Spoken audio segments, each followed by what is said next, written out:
Every single year, more than 650,000 people, think about that number, are released from state and federal prisons without the money, without the resources to get their lives back on track. Celebrating now a month of Second Chances, we have Bill Payne, who is the president and the CEO of Second Chance Program, and we have Demetrius Jarrell, a Second Chance alum. Did I say your last name right, by the way? Yes. Say, look at that. I always check before, but we were chit-chatting, and then I forgot to do my job. Gentlemen, thank you. Good morning to both of you. Good morning. Bill, tell me first of all, Second Chance. We mentioned 650,000. That's a lot of people coming back into society after they've been incarcerated. You need a little help. What do you guys do? What we do is we help people overcome the barriers that are presented and give them access to opportunities after a period of incarceration. These are folks who have decided to change the trajectory of their lives. What I like to say is we're not giving people a second chance. People are earning their second chance. And so we have a series of programs such as housing, reentry services, workforce development, and education that help people get their lives back together and get on a different trajectory than they may have been on before. And they also want that second chance. Absolutely. You have to want it as well. How difficult have you found this process to be? Because in theory, on paper, it looks great. You get out, you have this, we help you with this and that, but the process isn't as easy as it sounds, is it? No, there's the barriers that are faced can include substance use disorder. They can include a deficiency in terms of education, right? And so these are usually people whose lives didn't go right or didn't go well in terms of their life outcomes, and so we're making up for a lot of lost time, and that takes time.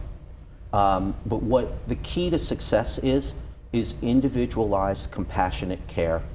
It's evidence-based practices, and it's stories like Demetrius because he put his heart and soul into changing the way that he was living his life. That's the want part of this. Absolutely. The want to you know, it's easy for folks to dismiss these people. They get out of jail, and you can't do that. You have hundreds of thousands of people coming back in. They want this second chance. Demetrius, you were released just 2 years ago.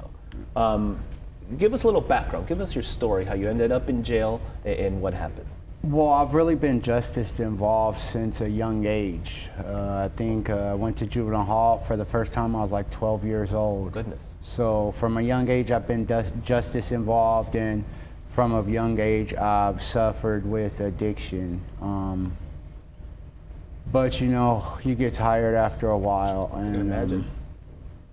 What Second Chance did for me is they helped me do what I didn't have the power to do on my own. You know, I sit before you today with 29 months clean now. I have meaningful relationships with people in my family. I have meaningful relationships with my kids, my mom, my sister. They really taught me how to deal with life on life's terms and become a responsible adult. You mentioned your family, your mom, relationships. These are things that for a lot of people would be, well, yeah, that's normal. That's what you're supposed to do. What were you missing as a kid that you felt you didn't have that? Because a lot of people that you might help by telling your story, I was like, well, wait a minute. What was I missing at 10, 11, 12 years old that led you to all this?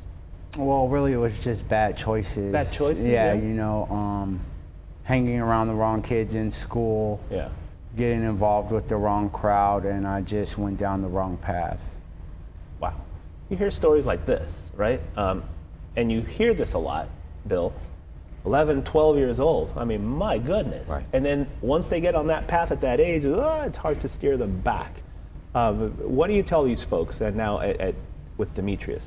Like, you got to stop doing that, because you can tell them all you want. And at 12, 13, 14 years old, they're not going to listen. Well, our young people, there's an old saying that children who don't feel the warmth of the village will burn it down to feel the warmth of the fire. And that's really the conditions where there's a lack of access to opportunities and under-resourced communities like Southeast San Diego, where the resources and opportunities available to our young people are lacking. And that's the preventive side. That's where we fix. We have for example, we have a youth garden program that gives kids access to green space, and through the lens of the urban garden, helps them develop job skills. And those are the things, it takes a village. Demetrius, right when you got out 2 years ago, the first thing that you did, and what were some of the programs and the support that was offered that you found to be the most helpful and critical in those first couple of weeks that you were out? Honestly, the housing, Yeah, the a help place with to go. housing, a safe, clean environment to be around people that are also trying to rebuild their lives and get on the right path. And their job readiness training program were the most helpful things for me.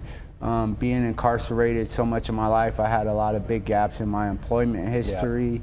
And things like that, and their job readiness training teacher is just great. She taught me how to be comfortable answering any questions that might be uncomfortable otherwise, how to fill in the gaps without lying, you know, but I can fill in the gaps in an honest way and still look presentable, and she made me very comfortable with the whole interview process. It's about maintaining and it's about sustaining after you get out and doing all that. And you guys are doing a great job. You guys have this event, right, Bill? Yes. It's the Community Day, Second Chance Month. It's Saturday, 11 a.m. to 2 p.m. Second Chance. What can people expect when they come out to this? Fun, resources, Yep. Music, food. It's really about bringing the community together in Southeast San Diego and in Canto. You guys are doing a great job. Keep up the good work. You keep up the good work as well, setting a fine example. We thank you both. Appreciate the time. Thank you. All right, keep it here. If you'd like more information, by the way, go to our website, fox5sandiego.com. Click the See It On tab. We'll be back.